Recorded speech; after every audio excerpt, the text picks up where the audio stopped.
That's a really interesting concept for me. The using, for example, the Spart Tiger, or another one, the P100 is the new, kind of the last new version. I know Aaron Davis is working on the NX as well, which is going to be a similar device that can be used, but it's a little more rugged than the Spart Tiger, let's say, and that's more meant for gym use. So using those tools in a warm up and then in a cool down. Why would you want to do that? Can you expand on that a little bit? I find it a really, really interesting idea. Well, especially if you know the race well, for example, and you know where they're going to be spending their time. Let's say they're going to be spending time between zone 3 and 4 during the race. In most cases, you want them to. They can already prime their systems with the volumes that we want them to maintain at the frequencies we want them to maintain, so we can work their coordination beforehand. And it does have an effect on the oxygen levels within the body itself. There's only so much hemoglobin that can store it. When it's at 99%, it's not much going to store much more. But the fact is that it gets thoracic cage moving, it gets diaphragm engaged, and my guys will spend about 5-10 minutes running through frequencies. But I also get them to think about the race. And I said, okay, while you're doing this, I want you to start concentrating on using your respiratory knowledge as a method of beating your competitors. So I get them in their headspace into the game. Listen to the person running. You know when to go, or when you're cycling, you know when to pull away, because you can listen to their breathing itself. You can trick them into your breathing being bad and recover. You can continue to overbreathe at the top of a hill to be able to go off the CO2 after a hill climb. So I get them to really understand that now this new gained ability is now a strategy to use to race, and it works beautifully. And what about in the cool down? What are the benefits of using such a tool after a hard event? Yeah, I just tend to overbreathe in order to allow your cells to be hypocapnic and blowing off the CO2, and that'll decrease muscle soreness and increase recovery, and therefore allow you to train more quickly. So therefore, make the performance improvements. What's really interesting is I had a guy who came and saw me who was hiking, I like it, climbing Everest. Casually hiking up Mount Everest. Hiking Everest. And he came and saw me, and he was probably about, I would say, 50 years old, financially independent, as you can imagine. And so I assessed him, and he had a respiratory limitation for sure. And I thought, okay, this is a really good challenge. This is when all the guys were running around the gym with masks over their face, trying to stop themselves from breathing and saying it's altitude training. And I'm just shaking my head going, we're not getting any smarter. We're not getting any smarter. But I trained him entirely on a Stairmaster, doing respiratory training. And when he arrived at the Himalayas, he had no illness. Everybody else in his group, except for the Sherpas, were sick. And he was able to do more than, the 30-year-olds that had not done the respiratory training. But we got him used to being able to become hypocapnic. We took him through all kinds of different methods of training. Once I established his capacity, I gave him all kinds of capability, told him what to do in certain situations. Meanwhile, we even trained him on how to breathe properly while doing a Stairmaster at the same time. Let's put a pack on you on the Stairmaster and let it get you to climb. And it worked. It was all just kind of using your brain to think about, okay, what are the challenges your systems are going to have, and how can we possibly improve them? And that's it's one of the more fun stories about using respiratory training. It's really interesting because, like you're presenting it so well today, it's such a vast topic, and there's so many applications for so many different sports, yet so few people talk about it. I find it fascinating that such a big component of our physiology and of something that has such a such a significant impact on performance would be just left aside? What do you attribute that to? Oh, I mean, I will blame universities and research for a large part of it, who consistently said for too many years to even count that the respiratory system cannot limit performance. It's just, you can even still find smatterings of that type of comment from people, and you're just going, oh my God, you don't understand. The other part is that, you know, you can't, in a lot of cases, you can't even get a pulmonologist to understand what you're talking about, right? It's getting across to them that, you know, lying on the floor with a balloon in your mouth is not going to help you run. You know, sure, you're going to breathe a lot better with a balloon in your mouth on the floor, and it may help you be able to control anxiety and you know, to breathe more healthily when you're at rest.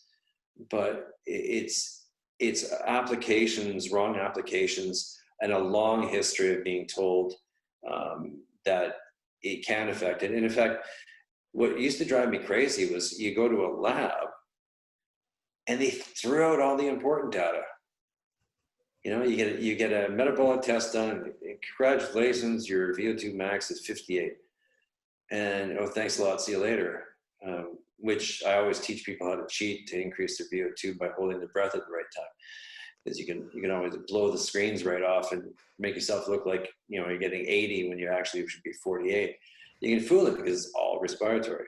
But they threw out respiratory frequencies. They threw out VTs, never used it. All they cared about was a rapid increase in breathing so they can find their illusionary number, their anaerobic threshold. You're just going, oh God. We need to rewrite everything when it comes to terminology. It just drives me nuts. Nothing makes sense. And we have the ability and we have a responsibility to change our language. We have to get rid of aerobic and anaerobic. We have to get rid of lactate threshold, anaerobic threshold. So you changed fuels. So what? Why is that a threshold? Well, because you only got, you got 10 to 30 seconds to live, and you're going, no, you don't. Lots of people work at that level, much higher than that level, for long periods of time, and then according to the rules, they all should be dead. So I just think that we're partially responsible because we're not changing the terminology, and we look at things like IMT training, and I like it, but we all should think, just a second, if they can't move volume, what are we doing putting resistance in the way? And you're just going, why isn't anybody else finding issues with this? And thank God for the research, because they help. We steal all their stuff when we tell them how good our training is.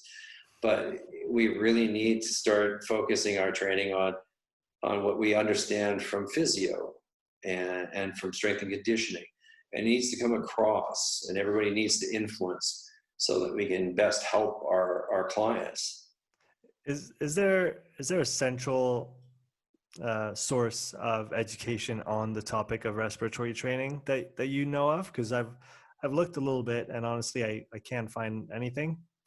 That is essentially, like, who has written, if it has been written, who's written a textbook on respiratory limitations and training for performance? Nobody. No. What are you waiting for, Dan? I know. Believe me, there's a lot of people waiting for me to write this, and I am biting off a large part of it, because I think now we can identify. We know the physiology supports it. We also know that we can show it. We can show it live on a screen what's going on and how we can change things around. Now, I don't want to create a curse. Oh, great, we can find it every time. Now what the hell do we do with it? So I've explained to a lot of people that I've got a very clear idea of what I would like to do. How I would use the P100 is, as Andre said, you probably won't pay much attention to what we build into it. I said, no, I have a lot more information. It's not your guys' fault, but it's a tool that has great capabilities. So I'm going to try and take the years of suffering with the SpiroTagger with 7 different bag sizes and clips and trying to guess on everything.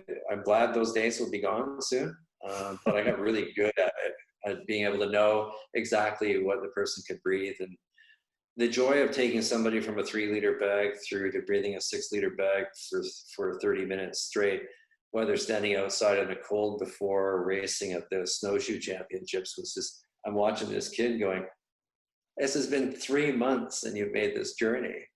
And he went from like 120th place to the top 10. Wow. In that short period of time. It's just amazing. So yeah, I think it's time to write some of this out and to take all the sides, the strength and conditioning, the physio and the physiology side, and shove them together into something that's really cohesive. Yeah, I do think it's time. The awareness is rising on the topic, and I think people are going to start looking for information, but unfortunately at this time there's not a central place to, you can get understand the whole thing, and then how it connects to all the other systems, like you said before. And Brian talks about the great integrator, like the system of all systems that has an effect on all the other ones, and is a central piece of how we function. So make sure you let us know when that book is on its way, or even when you have maybe the intro ready. Yeah. The first phase will be it's funny you mentioned it. Was NASM. We're going to be going on to NASM and offering the first course on metabolic analysis, which will include module 3. Module 2 is all testing and data analysis. Module 3 is all training. So I teach you how to find all the limitations, and I teach you how to train them all individually. We'll have all the respiratory in there as well.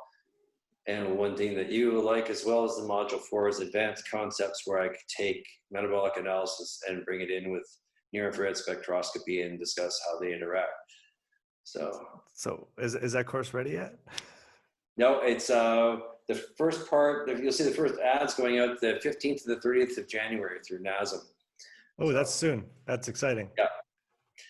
So that hopefully this will, it's a labor of love at this point. It's there's so many people that are so appreciative. They really want to be good at their jobs. They really want to help people. COVID is going to bring this up even more.